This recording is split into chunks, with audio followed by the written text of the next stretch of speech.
संध्या का समय था। डॉक्टर चड्ढा गोल्फ खेलने के लिए तैयार हो रहे थे। मोटर द्वार के सामने खड़ी थी कि दो कहार एक डोली लिए आते दिखाई दिए। डोली के पीछे एक बूढ़ा लाठी टेकता चला आता था। डोली औषधालय के सामने आकर रुकी। बूढ़े ने धीरे धीरे आकर द्वार पर पड़ी हुई चिक से झांका।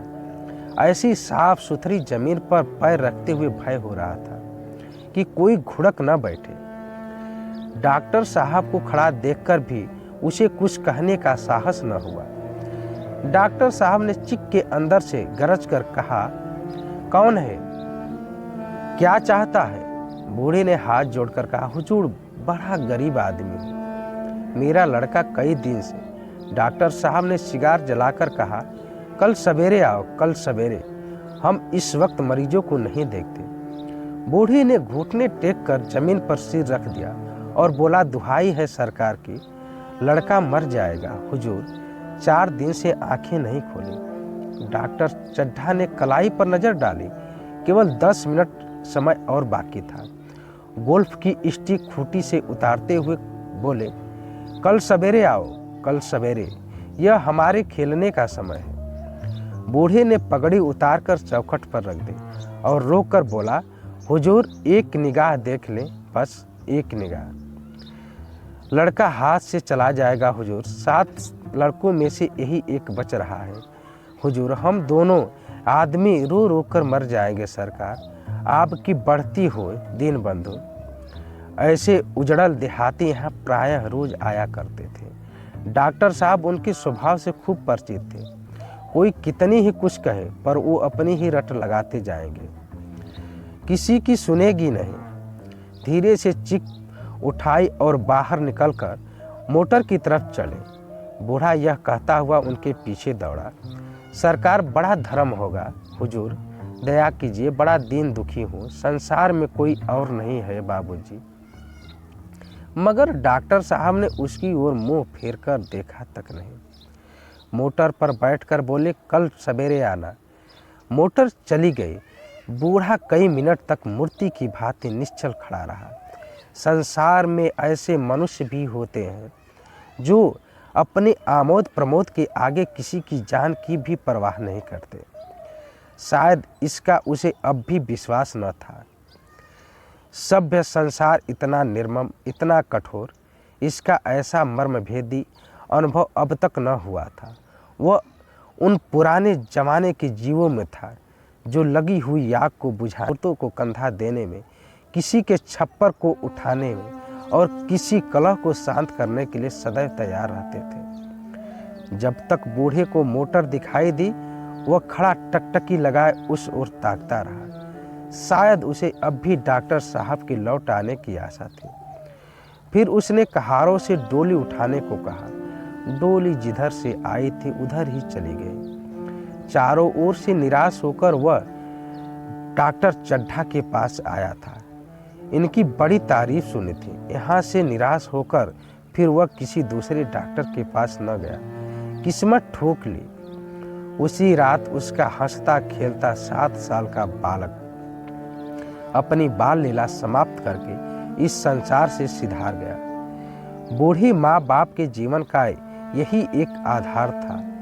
इसी का मुंह देखकर जीते थे। इसी दीपक के बुझते ही जीवन की अंधेरी रात भाए भाए करने लगी। बुढ़ापे की विशाल ममता टूटे हुए हृदय से निकलकर अंधकार आर्तस्वर से रोने लगी। कई साल गुजर गए। डॉक्टर चड्ढा ने खूब यश और धन कमाया, लेकिन इसके साथ साथ अपने स्वास्थ्य की रक्षा भी की, जो एक असाधारण बात थी। यह उनके नियमित जीवन का आशीर्वाद था कि 50 वर्ष की अवस्था में उनकी चुस्ती और फुर्ती युवकों को भी लज्जित करते थे। उनके हर एक काम का समय नियत था। इस नियत से वह सैर भी न टलते थे। बहुधा लोग स्वास्थ्य के नियमों का पालन उस समय करते हैं जब रोगी हो जाते हैं। डॉक्टर चड्ढा उपचार और संयम का रहस्य खूब समझते थे। उनकी संतान संध्या भी इस नियम के अधीन थी। उनके केवल 2 बच्चे हुए, एक लड़का और एक लड़की। तीसरी संतान न हुई, इसलिए श्रीमती चड्ढा भी अभी जवान मालूम होती थी। लड़की का तो विवाह हो चुका था, लड़का कॉलेज में पढ़ता था। वहीं माता पिता के जीवन का आधार था। शील और विनय का पुतला, बड़ा ही रसिक, बड़ा ही उदार, विद्यालय का गौरव, युवक समाज की शोभा, मुखमंडल से तेज की छटा सी निकलती थी। आज उसकी 20वीं सालगिरह थी। संध्या का समय था। हरी हरी घास पर कुर्सियां बिछी हुई थी। शहर के रईस और हुक्काम एक तरफ, कॉलेज के छात्र दूसरी तरफ बैठे भोजन कर रहे थे। बिजली के प्रकाश से सारा मैदान जगमगा रहा था। आमोद प्रमोद का सामान भी जमा था।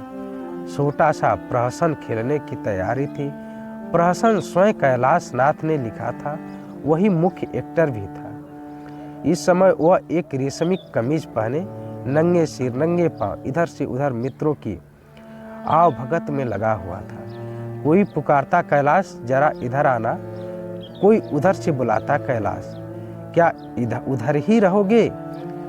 सभी उसे छेड़ते थे, चुहले करते थे। बेचारे को जरा दम मारने का अवकाश न मिलता था। सहसा एक रमणी ने उसके पास आकर पूछा, क्यों कैलाश, तुम्हारे सांप कहाँ हैं? जरा मुझे दिखा दो।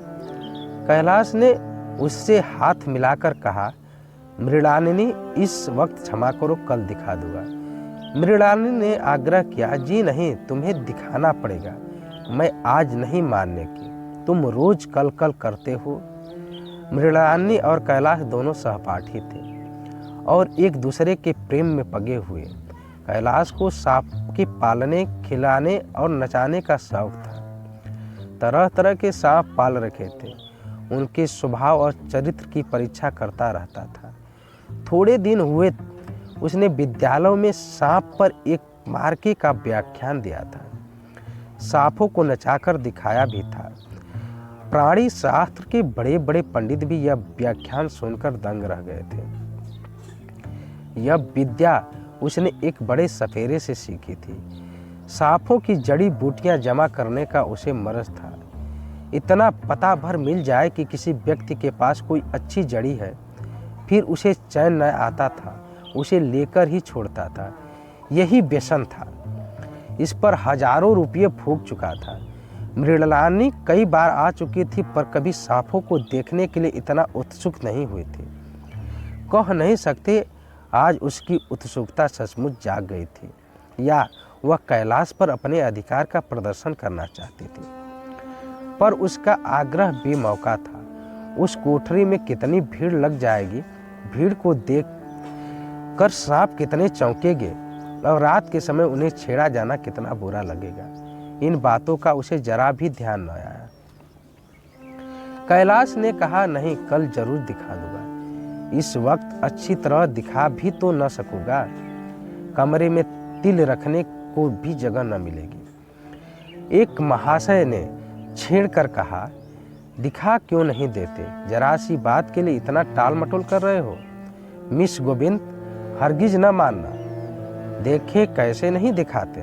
दूसरे महाशय ने और रद्दा चढ़ाया, मिस गोविंद इतनी सीधी और भोली है, तभी आप इतना मिजाज करते हैं। दूसरे सुंदरी होती तो इसी बात पर बिगड़ खड़ी होती। तीसरे साहब ने मजाक उड़ाया, अजी बोलना छोड़ देती, भला कोई बात है? इस पर आपका दावा है कि मृणालिनी के लिए जान जाहिर है। मृणालिनी ने देखा कि ये सोहदे उसे रंग पर रंग चढ़ा रहे हैं, तो बोली, आप लोग मेरी वकालत न करें, मैं खुद अपनी वकालत कर लूँगी। मैं इस वक्त सांपों का तमाशा नहीं देखना चाहती, चलो छुट्टी हुई। इस पर मित्रों ने ठट्ठा लगाया।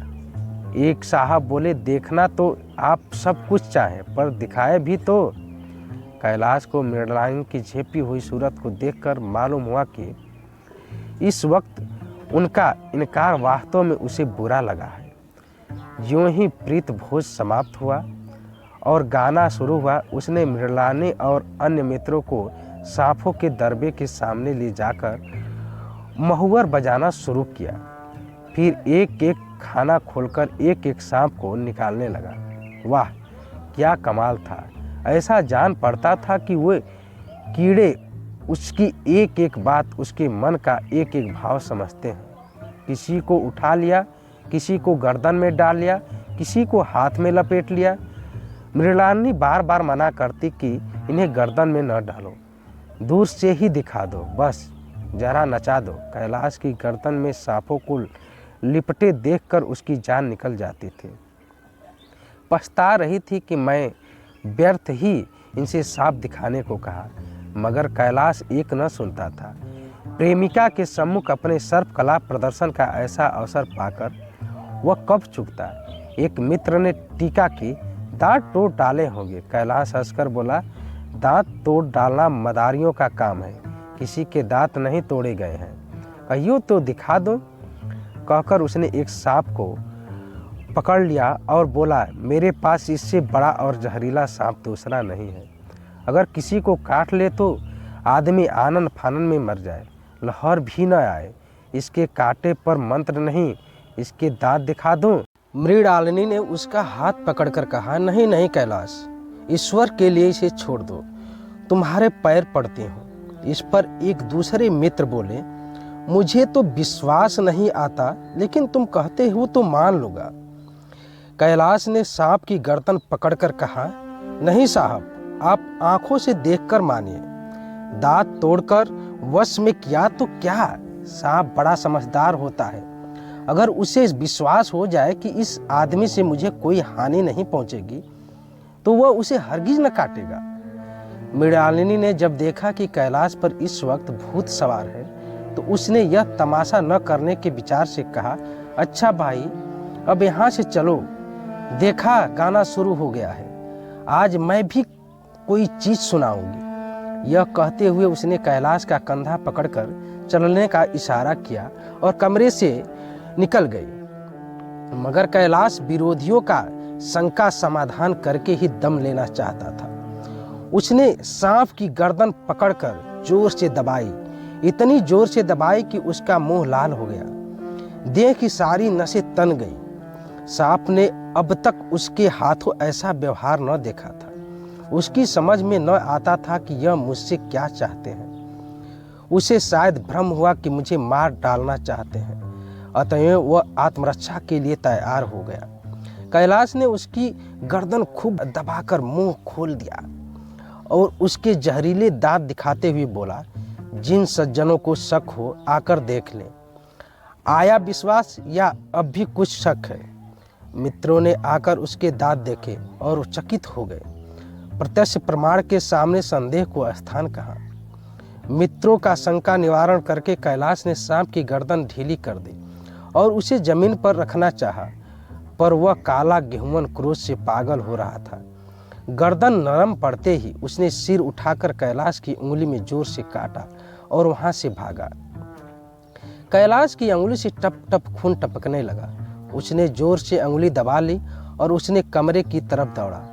वहां मेज की दराज में एक जड़ी रखी हुई थी, जिसे पीसकर लगा देने से घातक विष भी रफू हो जाता था। मित्रों में हलचल पड़ गई।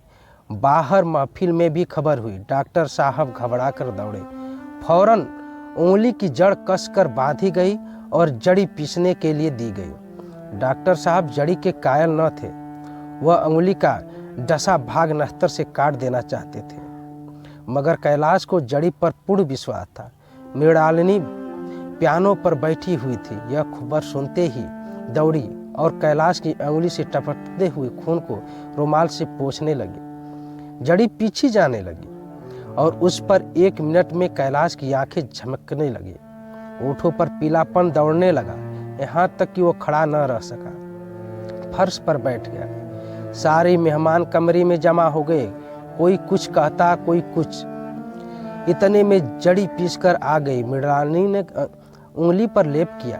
1 मिनट और बीता। कैलाश की आंखें बंद हो गई। वो लेट गया और हाथ से पंखा झलने का इशारा किया। माँ ने दौड़कर उसका सिर गोद में रख लिया और बिजली का ट्यूबवेल फैन लगा दिया। डॉक्टर साहब ने झुककर पूछा, कैलाश कैसी तबीयत है? कैलाश ने धीरे से हाथ उठा लिया पर कुछ बोल न सका। मृणालिनी ने करुण स्वर में कहा, क्या जड़ी कुछ असर न करेगी? डॉक्टर साहब ने सिर पकड़कर कहा, क्या बताऊं, मैं इसकी बातों में आ गया। अब तो नश्तर से भी कुछ फायदा न होगा। आधे घंटे तक यही हाल रहा।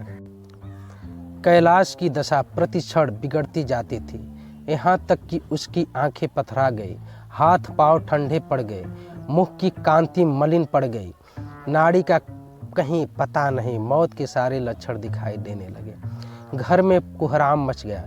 मृणालिनी एक ओर सिर पीटने लगी, माँ अलग पछाड़े खाने लगी। डॉक्टर चड्ढा को मित्रों ने पकड़ लिया, नहीं तो वह नश्तर अपनी गर्दन पर मार लेते। एक महाशय बोले, कोई मंत्र झाड़ने वाला मिले तो संभव है अब भी जान बच जाए। एक मुसलमान सज्जन ने इसका समर्थन किया, अरे साहब, कब्र में पड़ी हुई लाशें जिंदा हो गई हैं, ऐसे ऐसे बकमाल पड़े हुए हैं। डॉक्टर चड्ढा बोले, मेरी अक्ल पर पत्थर पड़ गया था कि इसकी बातों में आ गया। नश्तर लगा देता तो यह नौबत क्यों आती। बार बार समझाता रहा कि बेटा साफ न पालो, मगर कौन सुनता था। बुलाइए किसी झाड़ फूक करने वाले को, बुलाइए, मेरा सब कुछ ले ले, मैं अपनी सारी जायदाद उसके पैरों पर रख दूंगा, लंगोटी बांध कर घर से निकल जाऊंगा, मगर मेरा कैलाश, मेरा प्यारा कैलाश उठ बैठे। ईश्वर के लिए किसी को बुलाइए। एक महाशय का किसी झाड़ने वाले से परिचय था, वह दौड़कर उसे बुला लाए, मगर कैलाश की सूरत देखकर उसे मंत्र चलाने की हिम्मत न पड़ी। बोला, अब क्या हो सकता है सरकार, जो कुछ होना था हो चुका। अरे मूर्ख, यह क्यों नहीं कहता कि जो कुछ न होना था वह कहाँ हुआ। माँ बाप ने बेटे का चेहरा कहाँ देखा। मृणालिनी का कामना तरु क्या पल्लव और पुष्प से रंजित हो उठा। मन के वह स्वर स्वप्न जिसके जीवन आनंद का स्रोत बना हुआ था, क्या पूरे हो गए।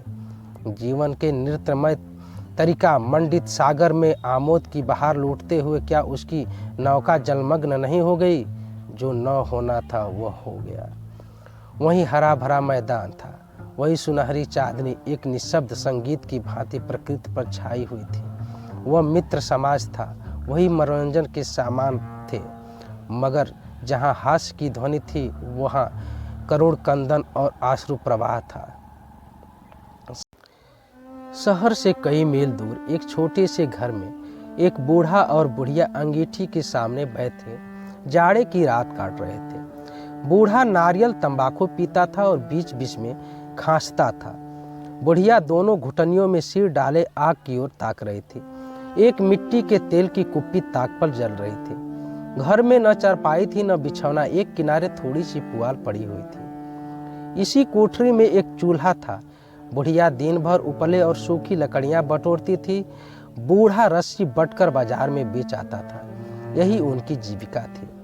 उन्हें न किसी ने रोते देखा न हंसते देखा। उनका सारा समय जीवित रहने में कट जाता था। मौत द्वार पर खड़ी थी, रोने या हंसने की कहाँ फुर्सत। बुढ़िया ने पूछा, कल के लिए सन तो है नहीं, काम क्या करोगे। बूढ़ा बोला, जाकर झगड़ू शाह से 10 शेर सन उधार लाऊंगा। बुढ़िया बोली, उसके पहले के पैसे तो दिए ही नहीं और उधार कैसे देगा। बूढ़ा बोला, न देगा न सही, घास तो कहीं नहीं गई, दोपहर तक क्या 2 आने की भी न काटूंगा। इतने में एक आदमी ने द्वार पर आवाज दी, भगत भगत, क्या सो गए, जरा किवाड़ खोलो। भगत ने उठकर किवाड़ खोल दिए। एक आदमी ने अंदर आकर कहा, कुछ सुना, डॉक्टर चड्ढा बाबू के लड़के को सांप ने काट लिया है। भगत ने चौंक कर कहा, चड्ढा बाबू के लड़के को? वही चड्ढा बाबू है ना जो छावनी में बगल में रहते हैं। आदमी बोला, हाँ हाँ वही, शहर में हल्ला मचा हुआ है, जाते हो तो जाओ, आदमी बन जाओगे। बूढ़े ने कठोर भाव से सिर हिलाकर कहा, मैं नहीं जाता, मेरी बला जाए, वही चड्ढा है, खूब जानता हूँ। भैया लेकर उन्हीं के पास गया था। खेलने जा रहे थे, पैर पर गिर पड़ा कि एक नज़र देख लीजिए, मगर सीधी मुंह से बात तक न की। भगवान बैठे सुन रहे थे। अब जान पड़ेगा कि बेटे का गम कैसा होता है, कई लड़के हैं। आदमी बोला, नहीं जी, यह तो एक लड़का था, सुना है सबने जवाब दे दिया है। बूढ़ा बोला, भगवान बड़ा कारसाज है।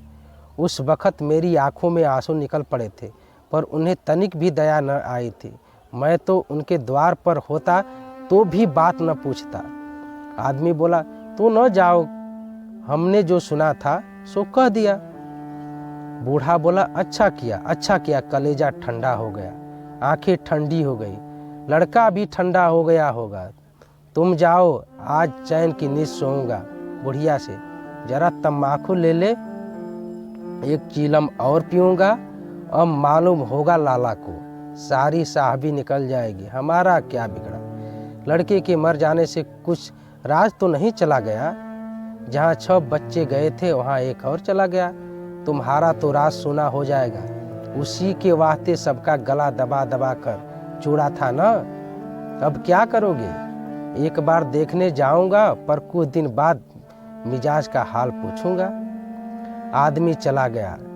भगत ने किवाड़ बंद कर ली, तब चिलम पर तंबाकू रखकर पीने लगा। बुढ़िया ने कहा, इतनी रात गए, जाड़े पाले में कौन जाएगा। बूढ़ा बोला, अरे दोपहर ही होता तो मैं न जाता, सवारी दरवाजे पर लेते आती तो भी न जाता। भूल नहीं गया हूँ, पन्ना की सूरत आंखों में फिर रही है। इस निर्दयी ने उसे एक नज़र देखा तक नहीं। क्या मैं नहीं जानता था कि वह न बचेगा। खूब जानता था। चड्ढा भगवान नहीं थे कि उनके एक निगाह देख लेने से अमृत बरस जाता।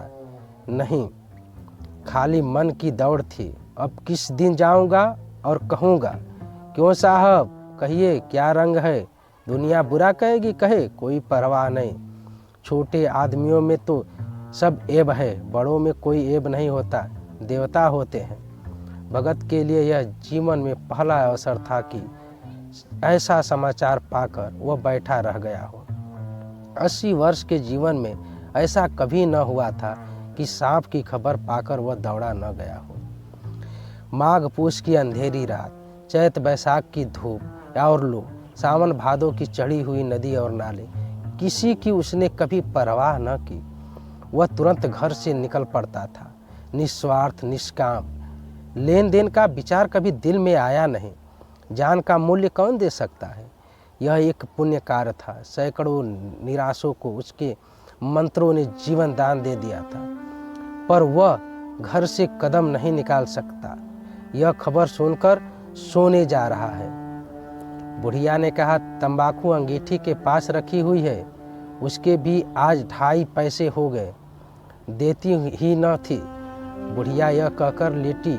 बूढ़े ने कुप्पी बुझाई, कुछ देर खड़ा रहा, फिर बैठ गया, अंत को लेट गया। पर यह खबर उसके हृदय पर बोझ की भांति रखी हुई थी। उसे मालूम हो रहा था कि उसकी कोई चीज़ खो गई है, जैसे सारे कपड़े गीले हो गए हैं या पैर में कीचड़ लगा हुआ हो, जैसे कोई उसके मन को में बैठा हुआ, उसके घर से निकालने के लिए कुरेद रहा है। बुढ़िया जरा देर में खर्राटे लेने लगी।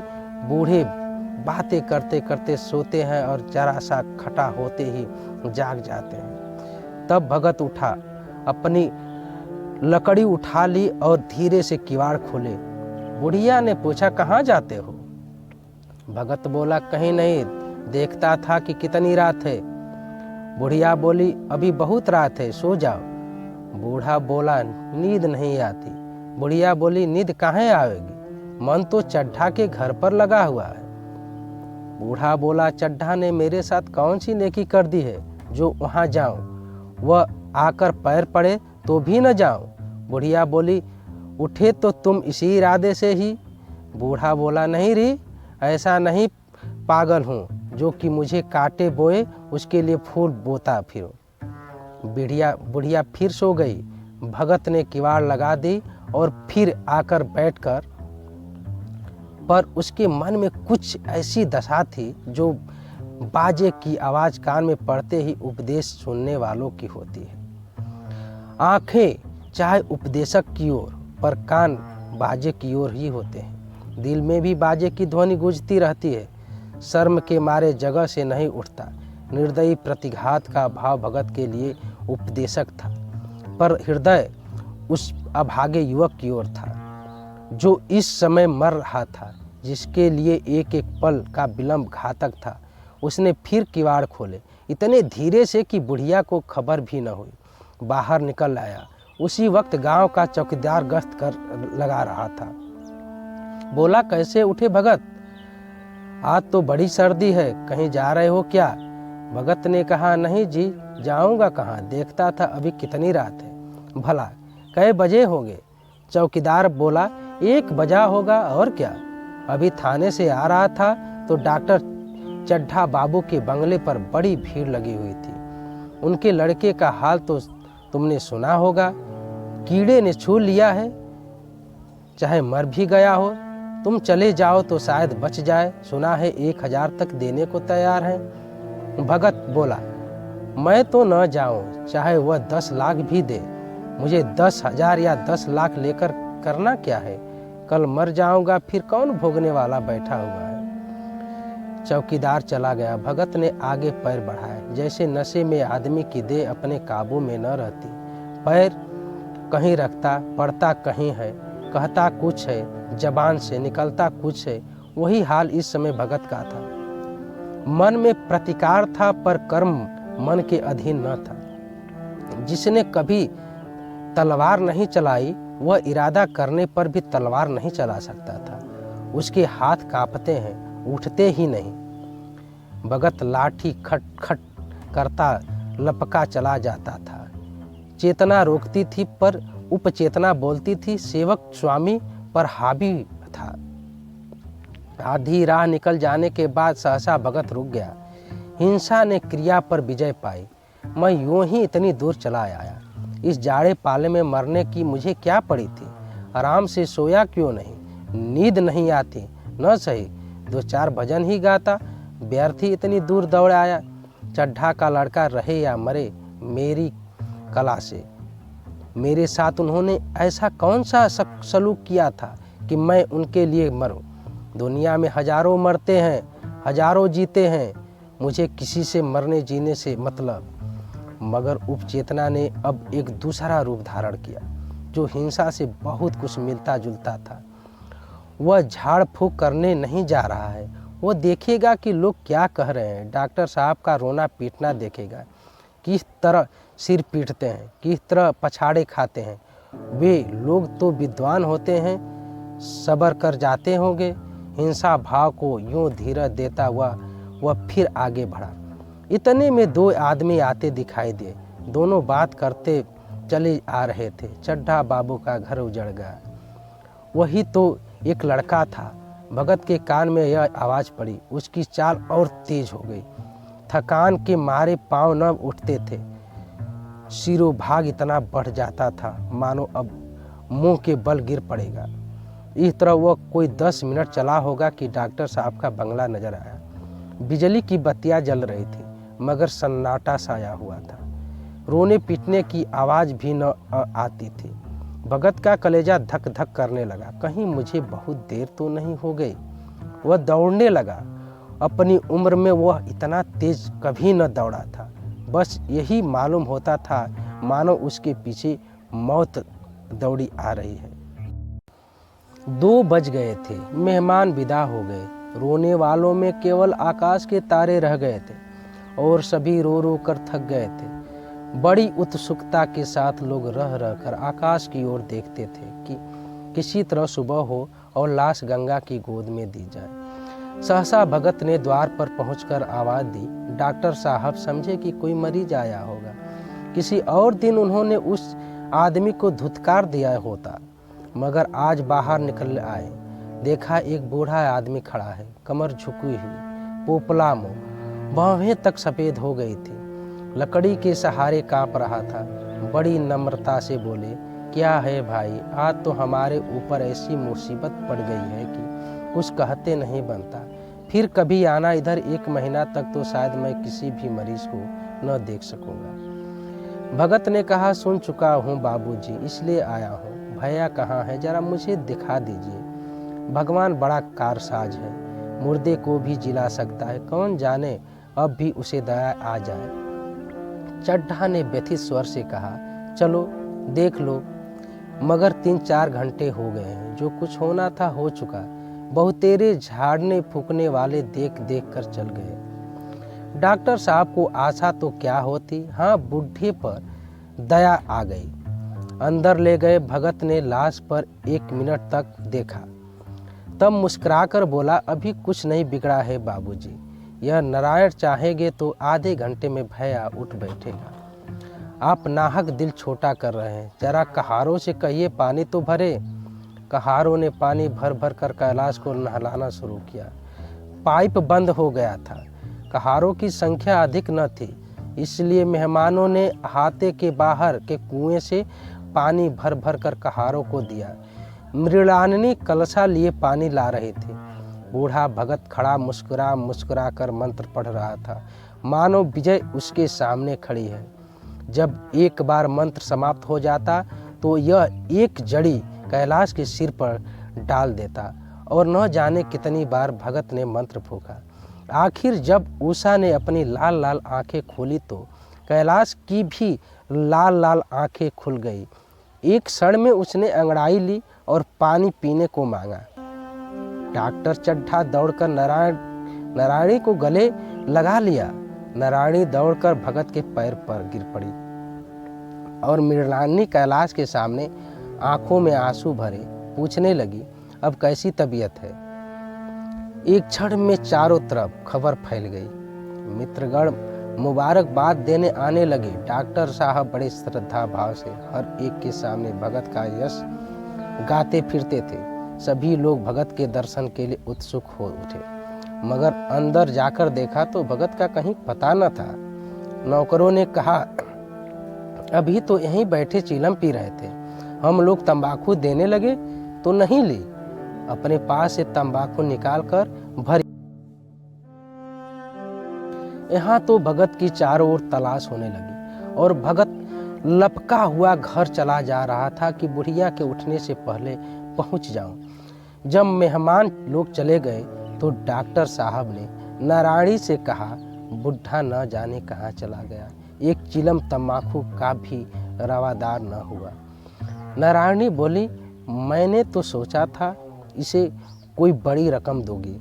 चड्ढा बोले, रात को तो मैंने नहीं पहचाना, पर जरा साफ हो जाने पर पहचान गया। एक बार यह एक मरीज को लेकर आया था। मुझे अब याद आता है कि मैं खेलने जा रहा था और मरीज को देखने से इनकार कर दिया था।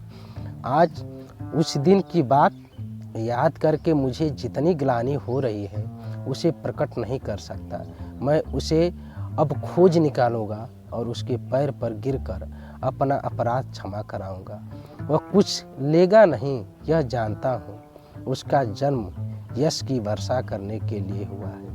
उसकी सज्जनता ने मुझे ऐसा आदर्श दिखा दिया है जो अब से जीवन पर्यंत मेरे सामने रहेगा। साथियों, मुंशी प्रेमचंद की प्रसिद्ध कहानी मंत्र सुनने के लिए आप सबको धन्यवाद।